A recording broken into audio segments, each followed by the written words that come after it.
There are moments in history when policy shifts create once-in-a-generation opportunities for entrepreneurs, quietly, without fanfare. While the media focuses on headlines about election cycles or celebrity scandals, buried in the middle of a legislative document is a clause, an incentive, a change, a credit that could change the trajectory of your business. That moment is happening right now. A new U.S. economic bill has just been signed into law, and while the average citizen barely notices it, you, as an entrepreneur, cannot afford to ignore it. Because if you understand what has been passed, and you act on it now, not next month, not next year, you can get ahead of your competition, access money others miss, and scale with fewer limits. Today, we are going to break down 3 major ways this bill can immediately benefit your business. No jargon, no legal fluff, just clear, strategic insights that you can act on right now to increase your cash flow, expand operations, and future-proof your brand. If you are serious about winning in 2025, you will want to stay until the end, because this bill may be the most entrepreneur-friendly legislation passed in the last 5 years.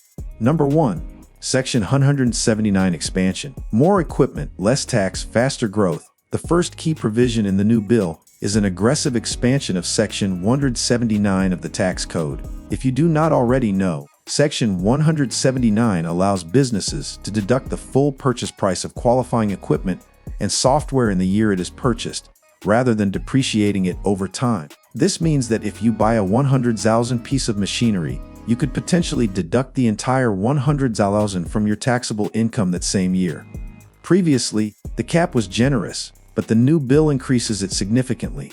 Now, businesses can write off up to $2.5 million in qualifying purchases, and the threshold for phase-out has been extended to $4 million. That is a major leap, especially for mid-sized businesses trying to scale. But here is where it gets interesting. The bill also expands the definition of qualifying equipment. That means more types of software subscriptions, tech upgrades, green energy systems, and even certain AI-powered systems can now be written off. Let that sink in. You can invest in automation tools, cybersecurity, warehouse robotics, or even custom software development, and instead of waiting years to deduct that cost, you get to lower your tax burden this year. For entrepreneurs, this is not just a tax benefit, it is a growth lever. Imagine reinvesting your tax savings into marketing, hiring, or R&D. This change allows for faster scaling with lower risk. If you are running a business that relies on expensive hardware or software, 2025 just became the best time to make bold purchases. Do not wait until tax season to talk to your CPA about this. Plan your next 6-12 months of growth strategy today with this provision in mind. Because while others hesitate, you can expand, fully backed by tax savings that reward your ambition. Number 2. Federal grants for digital infrastructure. Money you do not have to repay. The second major opportunity in the bill comes in the form of digital infrastructure support. And this one is not alone. It is grant money. As part of the government's push toward modernizing American business, the bill allocates $18 billion in federal funding to support small and mid-sized businesses with digital transformation. This includes upgrades to cloud systems, implementation of e-commerce platforms, website accessibility compliance, cybersecurity improvements, and even customer data platforms. Here is how it works. Eligible businesses can apply through a new digital transformation grant program run in partnership with the Small Business Administration, SBA. Depending on your size and industry, you could receive between $15,000 and $125,000 in free money, not a loan, not a credit, free capital, to invest directly in improving the tech backbone of your operations. And the eligibility is surprisingly wide. If you are a business generating under $50 million in annual revenue, operating in the U.S., and can show a plan for how you would use the funds to go more digital, whether that is moving your business to the cloud, automating back-end systems, or improving cybersecurity, then you are already in the running. Why is this so powerful? Because it gives you the ability to make upgrades you may have been putting off for years. You can finally migrate to a better CRM, improve your online checkout system, invest in email automation, or secure customer data to meet new compliance standards, all with government support. In 2025, speed and automation will separate the winners from the obsolete. This grant is your chance to move faster without tapping your own cash flow. And the best part, businesses that apply early will have a better shot because funding is limited. Think of this as a race. Every day you delay could mean losing out to a competitor who is just a little faster. Number 3. Workforce training credits. Upskill your team on the government's dime. Talent is everything. But training talent is expensive. Most small business owners want to give their employees better tools and training, but they struggle with time, cost, or both.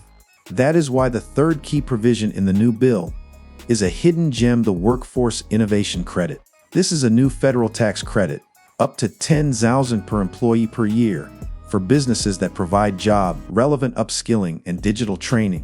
The goal is to create a more competitive workforce across America, especially in small businesses that often cannot afford enterprise-level development programs. But here is what makes this credit special. The range of qualifying programs is huge. You can send your staff to coding boot camps, SEO marketing workshops, AI usage seminars, logistics optimization courses, or even customer service leadership training, and get credited back on your federal taxes for it. So let us say you run a team of 12. If you enroll half of them in a certified 8-week remote productivity and AI tools training that costs $3,000 per employee, you could potentially claim $18,000 in credits, money that directly reduces your tax liability. That means you can finally turn your team into a force multiplier without draining your profits. What is even better, the bill allows retroactive credits on any qualifying programs paid for after January 1st, 2025. So if you already invested in staff training earlier this year, you could still be eligible. This changes the game for HR strategy. You do not need to choose between scaling operations and developing your people. You can do both, with the government helping foot the bill. And the long-term payoff: a smarter, more capable team ready to help you dominate your space. Position yourself while others procrastinate. Here is the biggest mistake most business owners make. They wait for everyone else to act first. They wait until they hear it on the news, read it in a business forum, or see their competitors doing it. But by then, the best windows are closed. These 3 provisions, the Section 179 expansion, the Digital Infrastructure Grant, and the Workforce Training Credit, are not just theoretical. They are active, they are funded, they are already being used by savvy entrepreneurs to cut costs, gain customers, and improve internal systems. And here is what you need to understand: the businesses that act first gain the largest share of the opportunity. They buy their equipment and reap massive tax savings before prices inflate. They apply for grants before funding dries up. They train their teams before the skills gap becomes too expensive to ignore. This is your chance to operate smarter. You do not need to outspend your competitors. You just need to out-strategize them. Ask yourself, what system have you been holding off upgrading due to cost? What employee could unlock more value with the right training? What purchases would you accelerate if the tax burden disappeared? Now imagine taking action on all of that this quarter, knowing that the new bill is designed to reward you for doing so. This is the advantage. No one is talking about. Entrepreneurship is not about avoiding risk. It is about leveraging information. The new U.S. bill is a rare moment where the government is actually offering business owners tools to scale without penalties, to grow without debt, and to build without compromise. But you must act intentionally. Speak to a CPA or small business attorney. Call your local SBA office. Bookmark the grant application portal. Start gathering documentation now. The path has been paved, but no one is going to walk it for you. And if you found this breakdown valuable, your next move is to watch our deep dive on hidden tax loopholes smart businesses are using in 2025 to keep more of what they earn and reinvest it at scale. That video will give you even more strategies that work hand in hand with this new bill. Because real success is not built on hustle alone. It is built on knowing the rules better than anyone else. Let them play checkers. You are here to play chess.